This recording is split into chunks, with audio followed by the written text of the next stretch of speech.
ত্রয়োদশ জাতীয় সংসদ নির্বাচনের আর মাত্র কয়েক সপ্তাহ বাকি, কিন্তু ঢাকার রাজপথ থেকে শুরু করে প্রত্যন্ত গ্রাম কোথাও নির্বাচনের সেই চিরচেনা উত্তাপ নেই।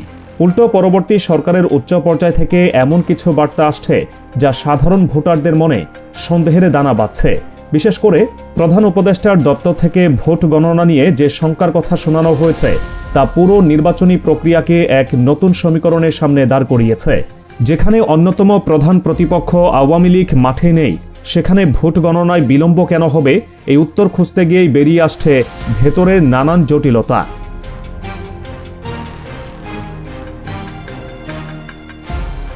আগামী 12ই ফেব্রুয়ারি নির্বাচন অনুষ্ঠিত হওয়ার কথা, অথচ ভোটের প্রচারণা পর্ব পুরোদমে শুরু হওয়ার ঠিক আগ মুহূর্তে সরকার এক বিস্ময়কর তথ্য সামনে এনেছে। বলা হচ্ছে এবার নাকি জাতীয় সংসদ নির্বাচনের ফলাফল পেতে দেরি হবে।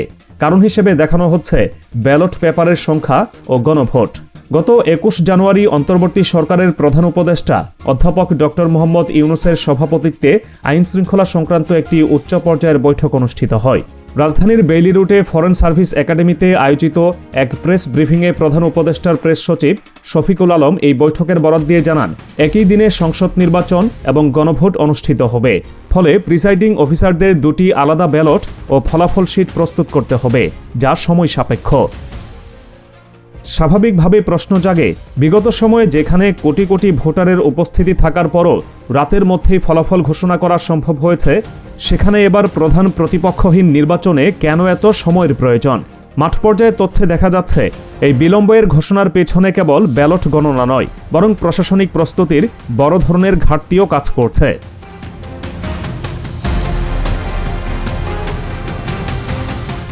নির্বাচন আদৌ হবে কিনা এই সন্দেহের আগুনে ঘি ঢেলেছে নির্বাচন কমিশনের কিছু সাম্প্রতিক সিদ্ধান্ত এবং জামায়াতে ইসলামীর অবস্থান।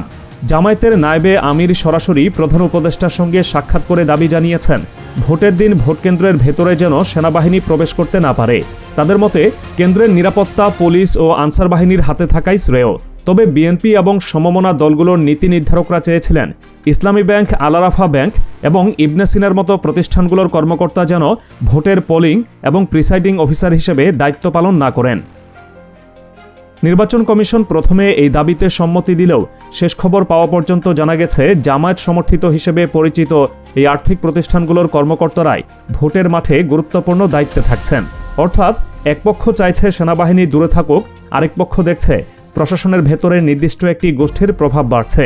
বিএনপির হাইকমান্ড এই বিষয়টি নিয়ে এখন পর্যন্ত প্রকাশ্যে কোনো মন্তব্য না করলেও দলের ভেতরে এ নিয়ে তীব্র অস্বস্তি রয়েছে। তারা মনে করছেন এটি একটি অসম খেলার মাঠ তৈরি করছে, যেখানে ভোটের নিয়ন্ত্রণ পরোক্ষভাবে একটি বিশেষ মহলের হাতে চলে যেতে পারে।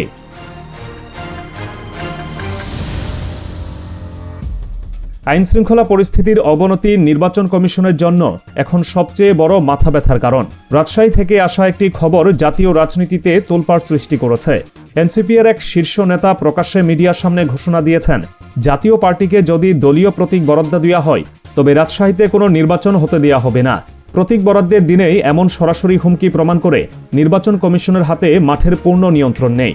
রাষ্ট্রবিজ্ঞানী ও রাজনৈতিক পর্যবেক্ষকরা মনে করছেন, একটি নির্দিষ্ট রাজনৈতিক দলকে নির্বাচন থেকে দূরে রাখার জন্য যে মব জাস্টিস বা দলীয় শক্তির মহড়া দেখা যাচ্ছে তা ভোটের দিন বড় ধরনের সংঘাতের জন্ম দিতে পারে।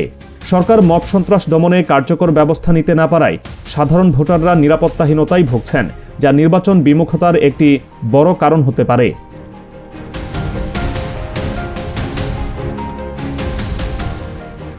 নির্বাচনের পরিবেশ নিয়ে কথা বলতে গেলে প্রথমেই চোখে পড়ে উৎসবের আমেজের অনুপস্থিতি। অতীতে দলীয় সরকার বা তত্ত্বাবধায়ক সরকার যে কোনো আমলেই নির্বাচনের এক মাস আগে থেকেই পোস্টার, মাইকিং আর মিছিলের সরগরম অবস্থা থাকত। অথচ এবার পরিস্থিতি সম্পূর্ণ ভিন্ন। প্রশাসনিকভাবে যে ধরনের নিরাপত্তা মহড়া বা প্রস্তুতি দৃশ্যমান হওয়ার কথা তা চোখে পড়ছে না। সচিবালয় এবং মাঠ প্রশাসন সূত্রে জানা যাচ্ছে, অনেক জেলাতে নির্বাচনী সামগ্রী পৌঁছানো এবং কর্মকর্তাদের প্রশিক্ষণ কার্যক্রমে ধীরগতি লক্ষ্য করা যাচ্ছে। এই নীরবতাকে অনেকে ঝড়ের পূর্বাভাস হিসেবে দেখছেন। এরই মধ্যে গুজব রটেছে 2024 সালে ক্ষমতাচ্যুত আওয়ামী লীগ ও তাদের সমর্থকরা নির্বাচন বানচালের জন্য গোপনে সক্রিয় রয়েছে। তবে নিরপেক্ষ সূত্রগুলো বলছে, আওয়ামী লীগের চেয়েও বড় চ্যালেঞ্জ হয়ে দাঁড়িয়েছে বর্তমান সরকারের অভ্যন্তরীণ সমন্বয়হীনতা। অন্তর্বর্তী সরকারের ভেতরেই নির্বাচন নিয়ে এখনও পূর্ণ ঐক্যমত তৈরি হয়নি। সরকারের একটি অংশ চাইছে দ্রুত নির্বাচন দিয়ে ক্ষমতা হস্তান্তর করতে, অন্যদিকে আরেকটি অংশ সংস্কার কার্যক্রম শেষ না হওয়া পর্যন্ত নির্বাচন পিছিয়ে দেওয়ার পক্ষে। এই দ্বিমুখী অবস্থানের কারণেই হয়তো ভোটের মাত্র কিছুদিন আগেও নিশ্চিত করে বলা যাচ্ছে না যে 12ই ফেব্রুয়ারি দেশবাসী ভোট দিতে পারবে কিনা।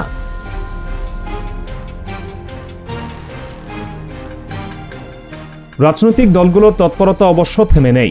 বিএনপির মহাসচিব মির্জা ফখরুল ইসলাম আলমগীর দলের অবস্থান পরিষ্কার করে বলেছেন, তারা বিশ্বাস করেন বর্তমান নির্বাচন কমিশন যোগ্যতার সঙ্গেই ত্রয়োদশ জাতীয় সংসদ নির্বাচন পরিচালনা করতে পারবে। তবে এই আস্থার পেছনের বাস্তবতা কিছুটা ভিন্ন। বিএনপি ইতোমধ্যেই তাদের নির্বাচনী প্রচারণার ছক চূড়ান্ত করেছে।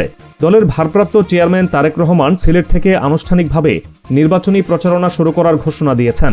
অন্যদিকে জামায়াতে ইসলামীর আমির ডাক্তার শফিকুর রহমান তার প্রচারণা শুরু করছেন উত্তরবঙ্গ সফর দিয়ে। দুই প্রধান দলের এই কর্মসূচি প্রমাণ করে তারা নির্বাচনের জন্য প্রস্তুত, কিন্তু মাঠের রাজনীতিতে তাদের এই প্রস্তুতি কতটুকু কাজে আসবে তা নির্ভর করছে প্রশাসনের আচরণের উপর। বিশেষ করে প্রতীক বরাদ্দের পর প্রচারণার চূড়ান্ত ধাপে যদি আইনশৃঙ্খলা পরিস্থিতি নিয়ন্ত্রণে না থাকে, তবে এই প্রচারণা সংঘাতময় হয়ে উঠতে পারে। ইতোমধ্যেই দেশের বিভিন্ন স্থানে ছোটখাটো সংঘর্ষের খবর পাওয়া যাচ্ছে, যা বড় কোনো অঘটনের ইঙ্গিত দেয়।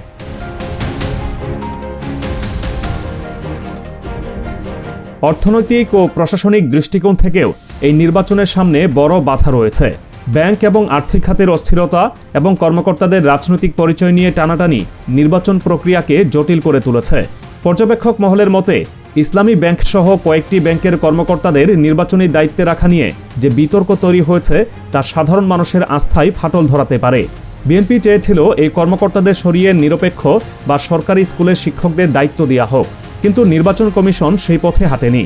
এই সিদ্ধান্তটি কি শুধুই প্রশাসনিক, নাকি এর পেছনে কোনো গভীর বোঝাপড়া আছে তা স্পষ্ট নয়। তবে এটি নিশ্চিত যে ভোটের দিন এই কর্মকর্তাদের ভূমিকা মাইক্রোস্কোপের নিচে থাকবে। যদি কোনো কেন্দ্রে অনিয়মের অভিযোগ ওঠে এবং সেখানে এই নির্দিষ্ট প্রতিষ্ঠানের কর্মকর্তারা দায়িত্বে থাকেন, তবে নির্বাচনের গ্রহণযোগ্যতা নিয়ে বড় ধরনের সংকট তৈরি হবে।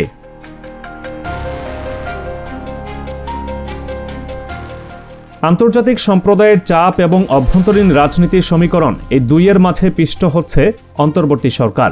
একদিকে পশ্চিমা দেশগুলো এবং দাতা সংস্থাগুলো দ্রুত একটি অংশগ্রহণমূলক নির্বাচনের জন্য চাপ দিচ্ছে, অন্যদিকে দেশের ভেতরে সংস্কারপন্থীরা মনে করছেন পুলিশ ও প্রশাসনকে পুরোপুরি নিরপেক্ষ না করে নির্বাচনে গেলে পুরনো বোতলে নতুন মত ভরার মতোই অবস্থা হবে। সরকারের বিভিন্ন উপদেষ্টার বক্তব্যেও ভিন্ন ভিন্ন সুর লক্ষ্য করা যাচ্ছে। কেউ বলছেন নির্বাচন যথাসময়ই হবে, আবার কেউ বলছেন সংস্কারই অগ্রাধিকার। এই মিশ্র বার্তাগুলোই মূলত অনিশ্চয়তার জন্ম দিচ্ছে। সাধারণ মানুষ মনে করছে সরকার হয়তো শেষ মুহূর্তে বড় কোনো ঘোষণা দিতে পারে। সেটা হতে পারে নির্বাচন পেছানো অথবা নির্বাচনের আদলে ভিন্ন কোনো প্রক্রিয়ার অবতারণা। বিশেষ করে গণভোটের বিষয়টি সামনে আসায় অনেকেই মনে করছেন এটি সংবিধান পরিবর্তনের কোনো দীর্ঘমেয়াদী প্রক্রিয়ার অংশ, যা সাধারণ নির্বাচনের গুরুত্বকে কমিয়ে দিতে পারে।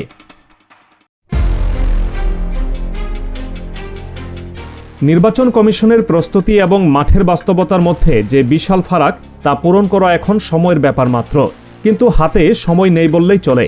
রাজশাহী অঞ্চলের হুমকি, জামায়াতের সেনাবাহিনী বিরোধী অবস্থান এবং বিএনপির প্রশাসনিক শঙ্কা সব মিলিয়ে এক জগা খিচুড়ি পরিস্থিতি তৈরি হয়েছে।